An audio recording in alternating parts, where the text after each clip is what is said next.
Hi, everybody. I'm Jennifer Cunningham. I'm the AVP of Alumni Relations at Lehigh University, and I will be monitoring the Zoom chat today with Sacha Connor, who's class of 2000. She graduated with a BS from the College of Business at Lehigh, and she's going to talk to us about remote working. She has a company that consults on this, so she is very much an expert, and we are so glad that she's with us today. Sacha's actually spoken at alumni events for us in the past and has also been a guest lecturer at Lehigh for the students. And yesterday made her TV appearance, her debut appearance on PBS here in the Philadelphia area. So the way this is going to work is that Sacha will talk to us for 5 or 10 minutes, and then we're going to open it up to your questions. As you can imagine, with now almost 80 participants, it's best if we do this through the chat versus the audio.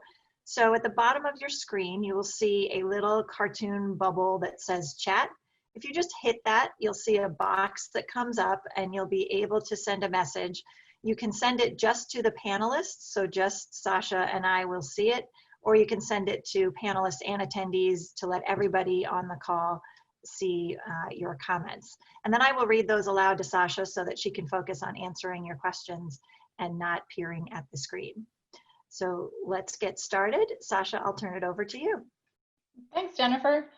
Hi, everybody. Thank you for joining today. So I just wanted to start off with a little bit of an introduction. I had a lot of fun last night thinking about talking to this Lehigh community and going back through some of my old albums to find a photo from my Lehigh days. So this is a picture of me and some friends on my very first day at Lehigh. So I played on the soccer team there, and so we were there for preseason ahead of time. So some of you might recognize the building behind us. So that's M&M. So have such great fond memories of my time at Lehigh. And since Lehigh, I've actually had a long career in marketing. So I started out agency side, working for a small agency here in the Philly area, then moved to San Francisco to a much larger agency, and then moved client side. So I worked at the Clorox company for 14 years.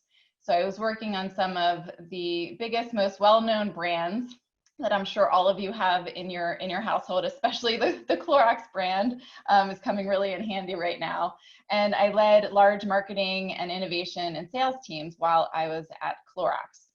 And most recently, about 18 months ago, I started my own virtual leadership consulting business. So helping teams and organizations work across distance.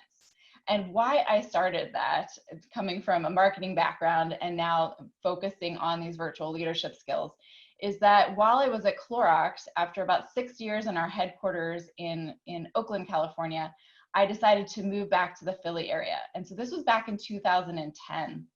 And I became a remote work pioneer for the company. They let me be this experiment, this guinea pig around, can we actually have somebody who's doing your type of role not be here in headquarters? And I said, you know what, I'm not sure, but I'm gonna figure this out. And so that actually led me to leading large distributed teams for over 8 years. So from my home office here in Philadelphia, I was leading teams that were mostly co-located in our Oakland headquarters. You can see a picture here of one of the last teams that I led. It was a team of over 20 responsible for more than $250 million in sales. And we had people who also over time, other people were allowed to work remotely full-time or at least part of the week. So a lot of what we're going to talk about today is based on my kind of rigorous experience of working remotely for almost a decade now. So before we get to the Q&A session, there are 3 things that I wanted to talk to you about. So the first I'm going to talk to you about is that this is not normal remote work, and we'll talk a little bit about what the difference is. 2, why what we're learning now, these virtual leadership skills, are so important, not just now, but they're going to continue to be important in the future after COVID. And then lastly, I'm just going to talk to you kind of high level about the 4 most important skill areas to be an effective virtual leader. So starting off with, this is not normal remote work. So normal remote work is a controlled environment. So you see me here in my home office in the Philly area, And I always have had 2 locked doors between me and my children. My children have had some sort of childcare or have been at school. Usually when I would be talking to clients about remote work, we talk about making it as seamless as possible for the rest of the team, a quiet, controlled environment. That's not the reality right now. Like, the reality right now is that we are experiencing work-life integration like we've never had before. So this is extreme integration of work and life. You know, I luckily have an 8-year-old and a 10-year-old who are somewhat self-sufficient, but this is a really hard time for people, especially who have kids under the age of maybe 6, who need constant attention and help. We might be taking care of our elderly family members, or there might be people in the household that are getting sick. So this is to point out, this is not remote work, normal remote work. And this is why our companies, our managers, our teams, we need to be very empathetic with each other and very flexible with each other in terms of how this is going to work during the COVID-19 office shutdowns. So the second part I wanted to talk about is why what we're learning how to do right now is applicable now and into the future. And it was actually very applicable even before these office shutdowns. So my business was actually predicated on the fact that we are all working virtually, whether we're in offices or not, because this US example I have on the screen is that many companies are spread across a headquarters with satellite offices and maybe some fully remote employees, or working with clients or customers that are not co-located in the same building. So how we lead and collaborate and communicate across distance mattered before COVID. It matters now as we're completely and fully remote, and it will matter in the future as we get back to whatever normal looks like.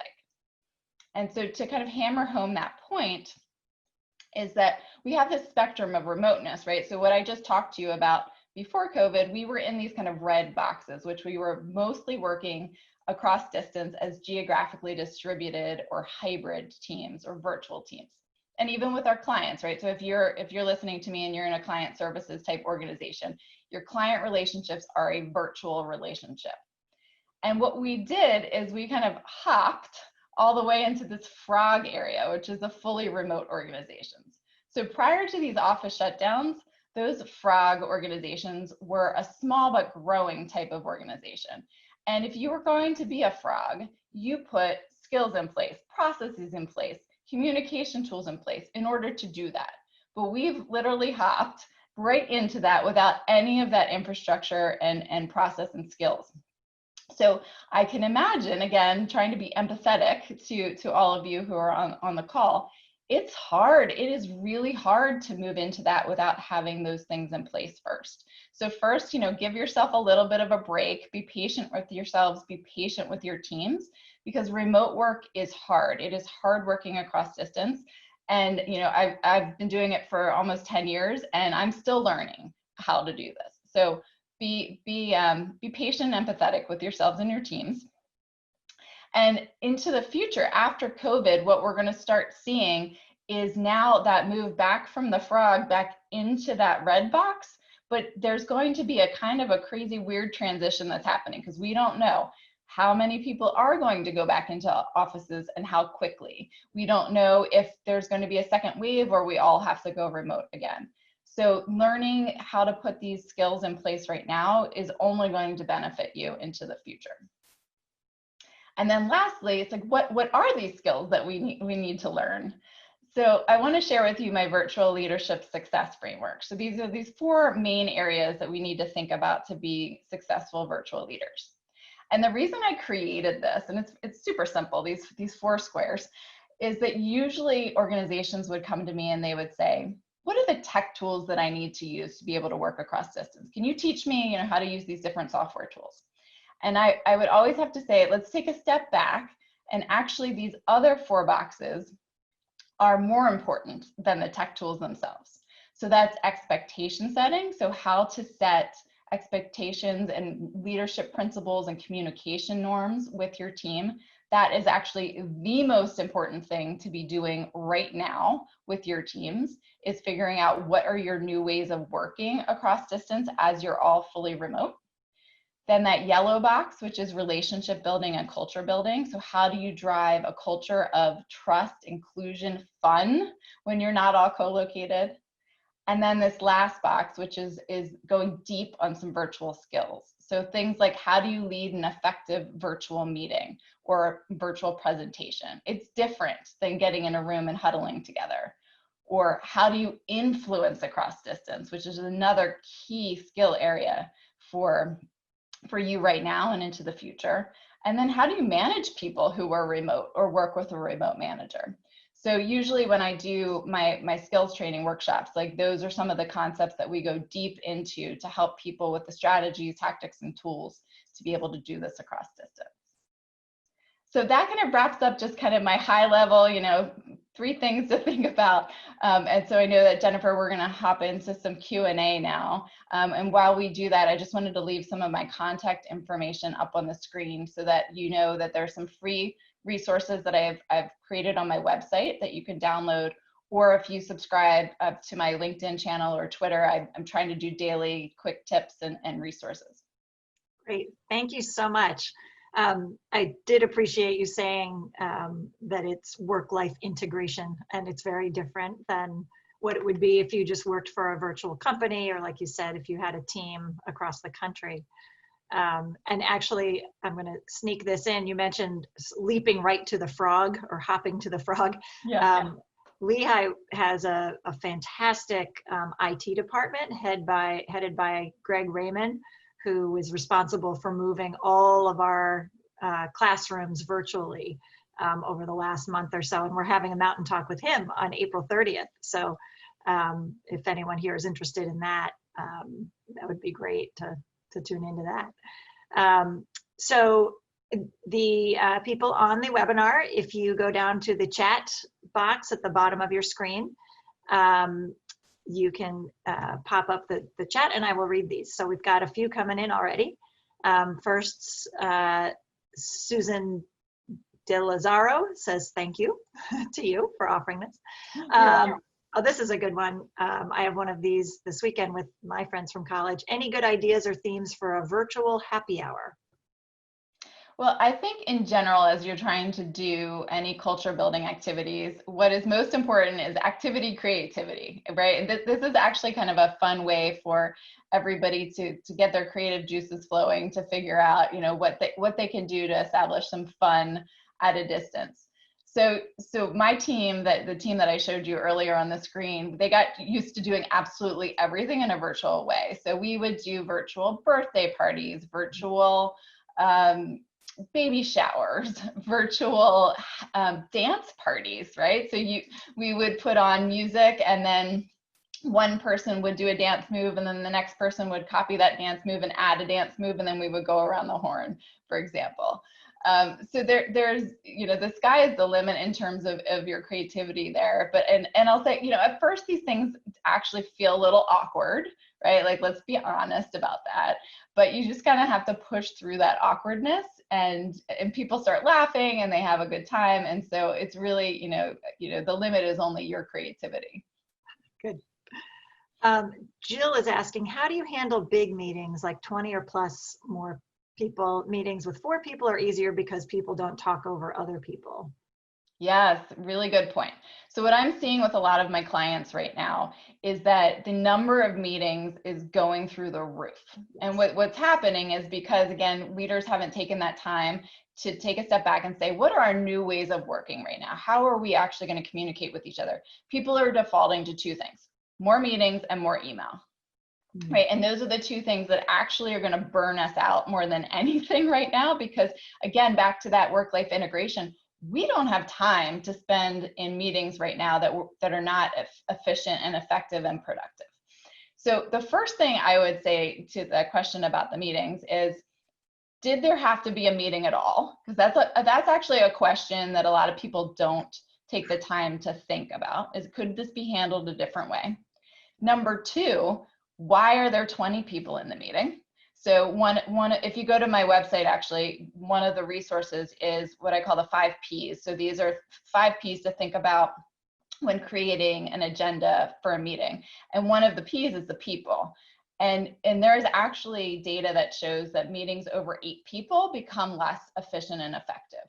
So think about what is the smallest group of the right people to get together for that meeting, because the rest are just what I've seen in other articles called tourists, right? They're just people who are there to like listen, and they're not actually adding value and could have read the meeting notes later. So so think about, does it need to be 20 people? And then once you're in there as a facilitator, you need to be actually really good at facilitating, which means telling people how we're going to run the meeting, that you might do a round robin and call on people to respond, or use the chat so you're not talking over each other. It's a very different facilitation method, and it's actually why I give a full workshop specifically on leading virtual meetings and presentations, because it is such a specific skill. Yeah, that's a great tip for, like you said, now and forever. Why are we having a meeting? Jacqueline is asking, what are your thoughts on the emerging windowed work concept to ease stress related to working from home? And it looks like she's pasted a couple of articles here about the topic. So I actually hadn't heard that windowed work, but I'm guessing what they're meaning is like pulsed work, some work in the morning, maybe some work in the afternoon, like in the windows of time that you can work, given this work-life integration. And it actually gets back to what I said earlier about leaders needing to set expectations for their organizations.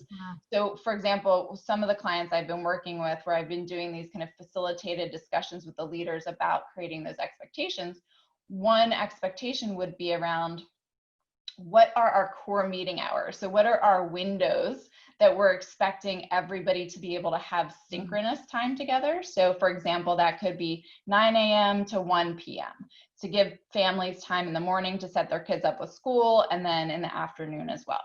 So that would be like one window of time. I'm expecting you to be synchronous with me. And then you can have a window of time during nap time, during bedtime, like whatever works for you that's flexible and adaptable for you.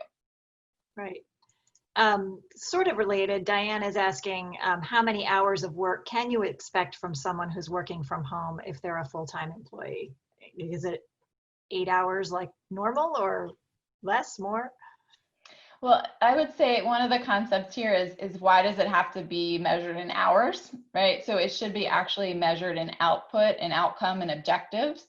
So thinking through, what is it that person is responsible for delivering, and getting to an agreement on the objectives for the delivery of the work that they're doing. And one of the things, actually, I can share with you, I have one thing that could help as you think about this in terms of the type of work you're doing. I see that sometimes what's coming up with teams or employees is having what I'm calling the dangerous delay mindset, which is saying, some of this work I'm so used to doing in person that I'm just going to wait to do it until we're back in person again. And we don't know when that's going to be, right? So delaying some of the work.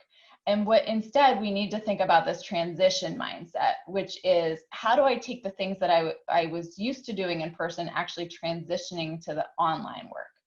Part of that should be delaying the lowest priority things. So back to this question about, how do I measure the output of my people? Well, as a leader, you should actually be taking the lowest priority work right now and cutting it out, like deleting it, or saying, we'll get back to this in a couple of months, so that your people, with the time that they do have, can actually spend it on the most important stuff. Very good point.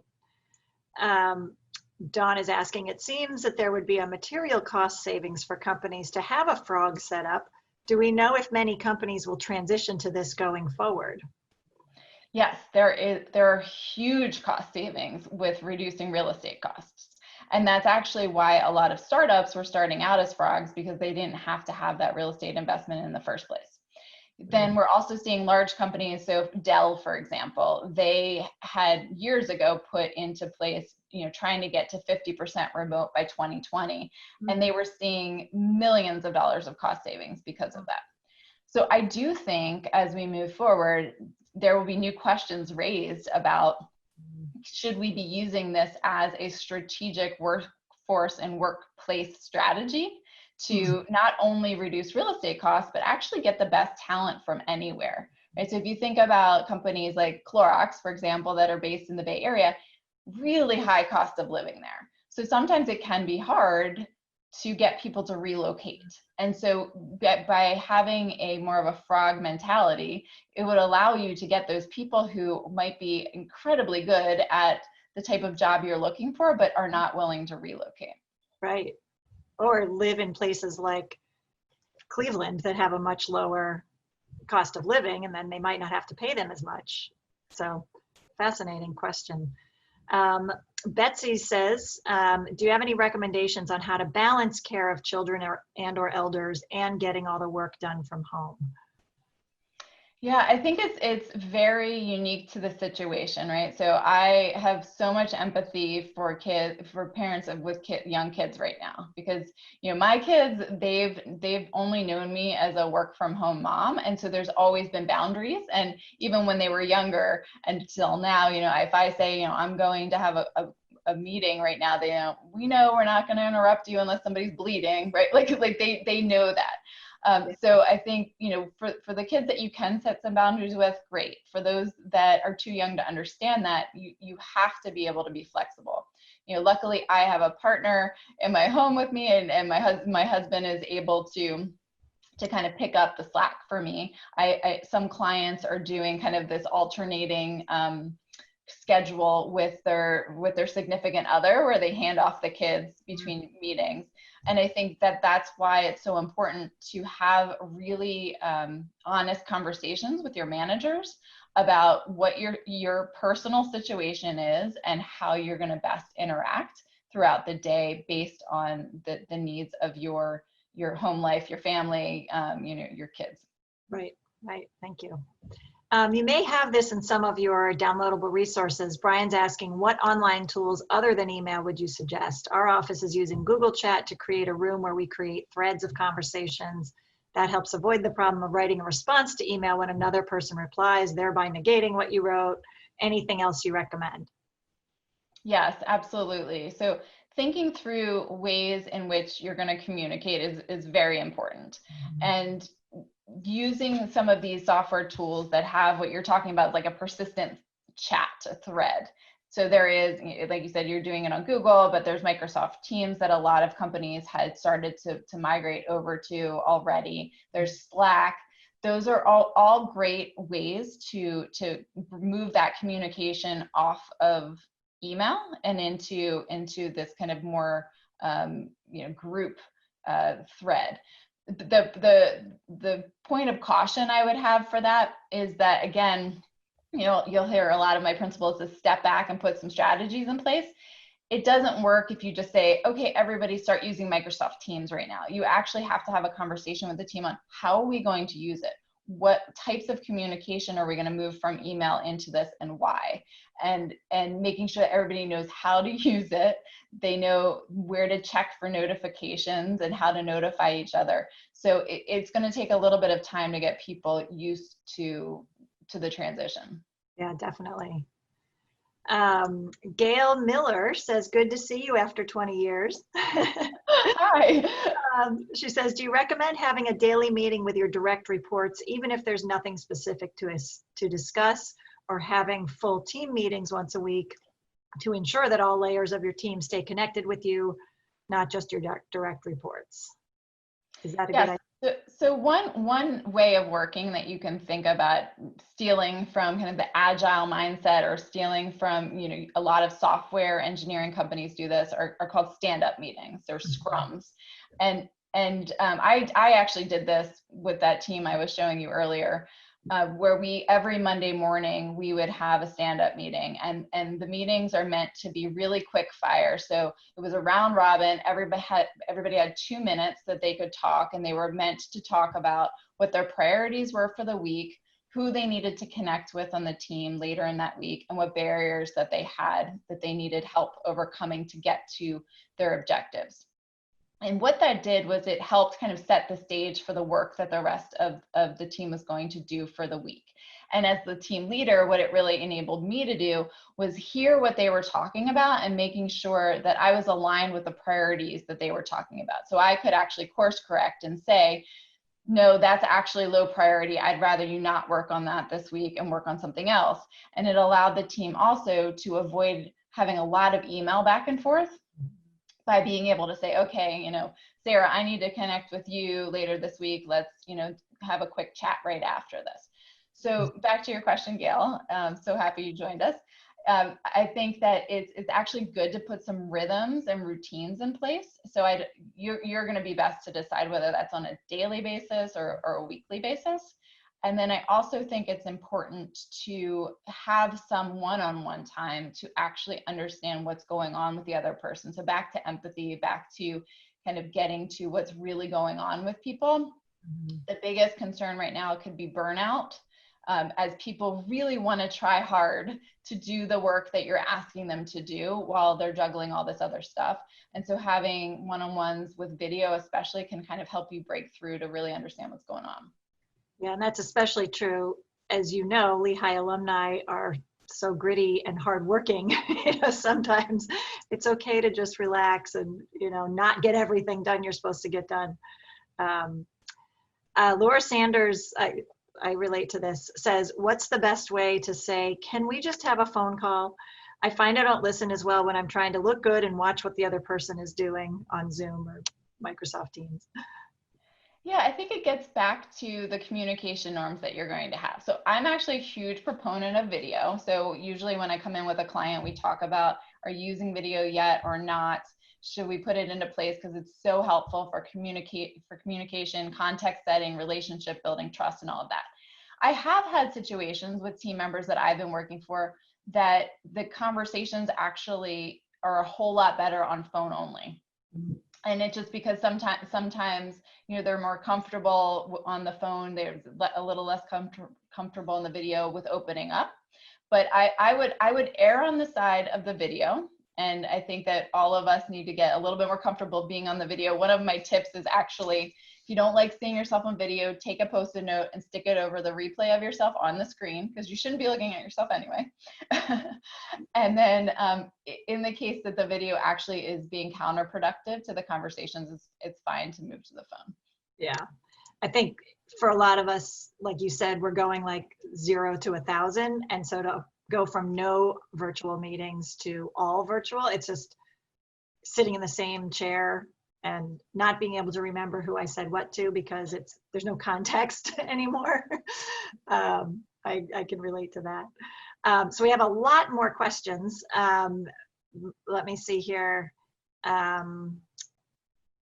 Let's see. There's a lot of still managing the windows of work and attendees. We'll save the chat and then we will ask Sacha to reply to them and we'll send them out after. I did want to ask, there was one question here. What costs of home office setup and maintenance should we be expecting companies to pay, or is having a job in today's environment reward enough? Well, I'll think back to even before the COVID office shutdowns. This was kind of a hot topic of debate for companies in terms of any remote employee, what they pay for differently than an in-office employee. And it's really on a case-by-case basis based on your company's expectations. So I would not assume that you are going to see much in terms of reimbursement for any of the home office setup that's happening right now. Because even companies that had remote workers before were not paying usually for office equipment or internet connectivity. I don't think that they're saying, you have a job, it's reward enough, but I think they're saying, you need to kind of piece it together on your own for right now. And then maybe as the corporate policies catch up to what's happening right now, they may find some common themes in terms of the type of equipment that everybody needs and might be able to reimburse for that. Right. It'll also be interesting. I don't know if it's still true, but for taxes, you could write off part of your house if you had a home office and you actually worked it. But I don't know if that's true anymore. All right, we have one more question, and then we'll be a couple minutes over. Are you good to stay, Sacha? Yeah. Yeah. Okay. It's back to the windows of work question. When you have people in different time zones, I'm in the Pacific time zone, and it seems that the East Coast dominates and forces us to be working by 7 a.m. and sometimes earlier. Oh. Yes. So again, this is another thing that's important. whether we had COVID office shutdowns or not. So a lot of clients that I worked with, we had to take a step back and say, okay, you have teams that are across 4 different time zones. Have you ever had the conversation about when your core meeting hours are? And often what was happening is that people were not even thinking about the fact that people were in other time zones. And again, because people, for the most part, want to be helpful and want to be seen as a good worker, they are showing up to meetings at 7 a.m. Pacific or 7 p.m. Eastern. And so again, back to getting to those communication norms is having a conversation around, no, actually, here are the windows of time that make the most sense for our organization to work together. If you have a team member that's in Australia or in Europe, you might have to, share the pain, if you will, of these different time zones. But if it's US based, there's enough windows of hours in the normal middle of the day, as long as you don't say that lunch is sacred, that you can overlap between 9 and 5. Okay, great. All right, one more, and then I think that will be all. What do you suggest to onboard a brand new employee working from home?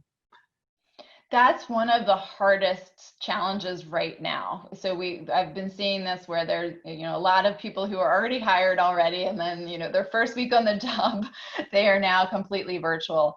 And I think, if you think back to probably your own experiences starting at a new company, the most important thing up front is getting to create connections and relationships with people. And so if you're managing a new hire, thinking about how are you going to connect that person to others, both from a personal perspective and also so they can get the work done. And so some of the ways to do that are through virtual coffee chats, for example. So again, video is really good at trying to jumpstart those personal relationships. Also having that manager, help introduce this person, because I've seen positive and negatives of how this has gone, where, some of the managers have said, like, go ahead, introduce yourself, right? But actually the manager should be stepping in to help make some of those connections. And then being really accessible as a manager to that person for questions, because one of the things I teach a whole module on successful remote reporting relationships. So how to manage people who are at a distance. And one of the key things that I see, especially with junior employees, is not asking for help when they need it, because there's that extra barrier of having to reach out across the distance. And so as a manager, being able to check in often and in different ways to make sure that that person can ask what they might think is a stupid question. Great, thank you. So there's a lot of other comments just saying thank you. This is really helpful. And I want to say thank you to Sacha. This was fantastic and so timely. And as we mentioned, you can see on the side here all the ways to stay in touch with Sacha, some free downloadable resources, and we will send all of that out as well. And I hope everybody stays safe and has a great rest of your week. We look forward to seeing you on future Mountain Talks. And go Lehigh. Thanks, everyone.